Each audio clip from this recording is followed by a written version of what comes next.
Oh, thank you all so much, my friends. I'm so moved by that ovation and so regretful that I cannot be there with you in person. As Matt said, the only thing that would keep me from being there with you as I was last year is this commitment to be here in Italy for the G7 Speakers Summit. It's an annual event. This is the 22nd annual event and the first that I've attended, but a very, very important time to be here with our allies, frankly, to advocate for Israel.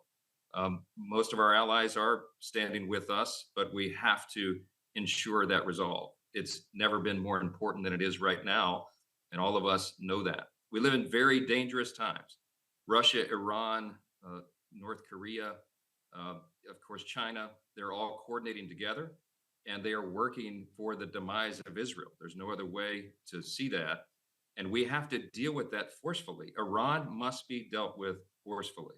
And I'm here in Italy in large measure to remind our friends and our allies that they have to stand strong with Israel right now in its time of greatest need.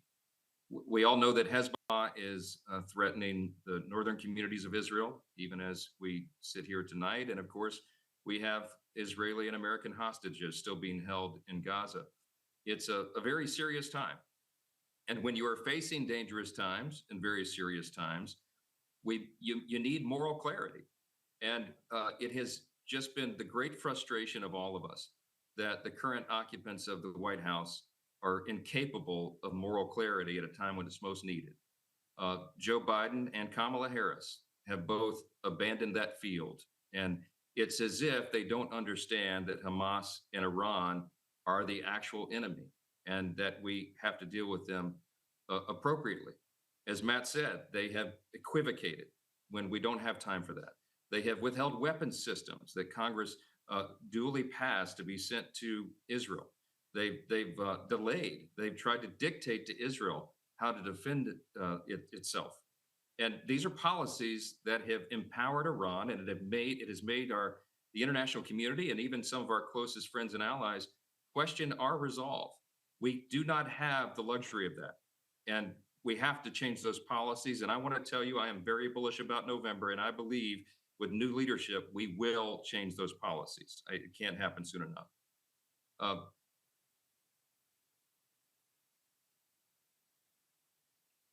Uh, with the new school year, we also need moral clarity at our universities, of course. I was looking at some statistics. At our universities simply cannot be places where anti-Semitism festers. Thankfully, by the way, parenthetically, the president of Colombia, President Shafiq, finally resigned. That was long overdue. Uh, yeah. But I was looking at these statistics. Listen to this. You all probably know it, but 44% of college students say they rarely or never feel safe identifying as Jewish students on campuses in America. Shameful. There were approximately 1,900 reported anti-Semitic incidents on campuses since October 7th, and that is a 700% increase over the previous year. We have a real problem. And the new school year has begun, and we are already seeing now across the country this anti-Jewish aggression that is rearing its ugly head again. There's no place for it. And again, we have to speak with moral clarity. There is a right and a wrong. There is a good and an evil. And we need all leaders with platforms and all persons that have influence to say that in unison. And the leaders of the Democratic Party have been unwilling or unable to do that. It's time for a change, and I think the American people recognize that. I want you to know that in the House of Representatives, we are doing this job. We've rolled up our sleeves to stand with our Jewish friends and brothers and sisters and with the nation of Israel. Our anti-Semitism task force is doing extraordinary work to stand up with and support our Jewish Americans. Our committees, as you know, have been charged with rooting out anti-Semitism and going after the funding streams for this madness on these university campuses. Yeah.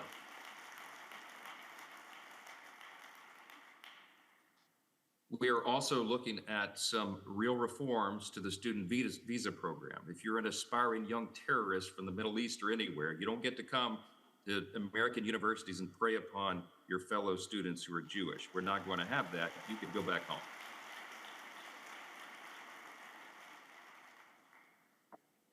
They're dangerous times. There is a vacuum of moral clarity and leadership, and yet I'm very optimistic. I believe that we are going to make a really important change. When Prime Minister Netanyahu came to the joint address and Kamala was absent, as was noted, he spoke forcefully and he reminded Americans and many people around the world of how important it is to stand with Israel at this really important time. It was a rallying moment, as he reminded us. Iran is using students, and many of them involved are just useful idiots. I couldn't have said it better myself. I think that's an apt description. It's long and hard work right now, but we have to continue to shine the light in the darkness and help educate all those who are involved in the anti-Semitism movement and who are saying phrases and chanting things they clearly do not understand the meaning of. It was just a few hours after Prime Minister Netanyahu spoke to Congress that we went to Union Station. I went with a dozen or so of my colleagues, Republican members of Congress who are also veterans, and we raised the American flag above Union Station again after the Hamas terrorists tore it down.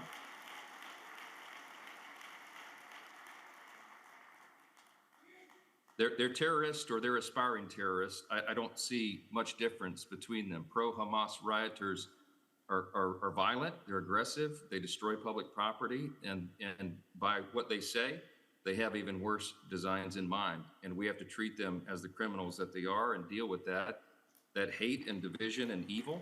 It is not going to overcome the American spirit. That's right.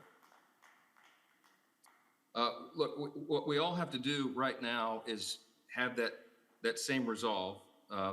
These are fateful days that we are living in, but I'm optimistic. I think come next year, the very best hope for the safety and security of Israel and the Jewish people is to have Republican control of the White House, the Senate, and the House. And I think that's going to happen. I really do believe it.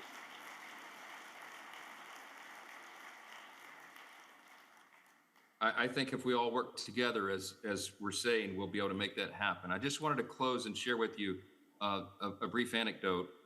My good friend Saul Fox presented me with an extraordinary piece of history a few months back.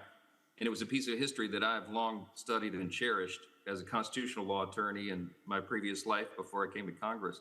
But Saul bought at auction one of the last known original copies of the New England newspaper that printed George Washington's famous letter to the Hebrew congregation in Newport, Rhode Island. It was dated August 18th of 1790. I know many in the room tonight. He said, "May the children of the stock of Abraham who dwell in this land continue to merit and enjoy the goodwill of the other inhabitants, while everyone shall sit in safety under his own vine and fig tree, and there shall be none to make him afraid.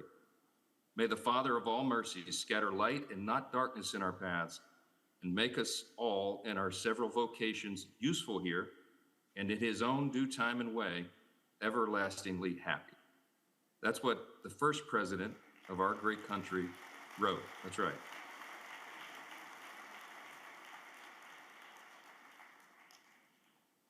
He wrote that to the Jewish congregation in Rhode Island, but it should be said and emphasized again still today. That is what America stands for. It is our Judeo-Christian heritage as a nation that made us the greatest nation in the history of the world. And that's imperiled right now, but it's a great time to shine the light. And I believe that we all will do that. I believe that people are going to come around to the truth again, that we're going to defend these priceless foundations, and that we will save this great republic. We have to do it together. I'm so grateful to the RJC, all that you are, all you stand for. You will always have a strong ally in this speaker, and I'm grateful to have been with you tonight. Thank you so much. God bless.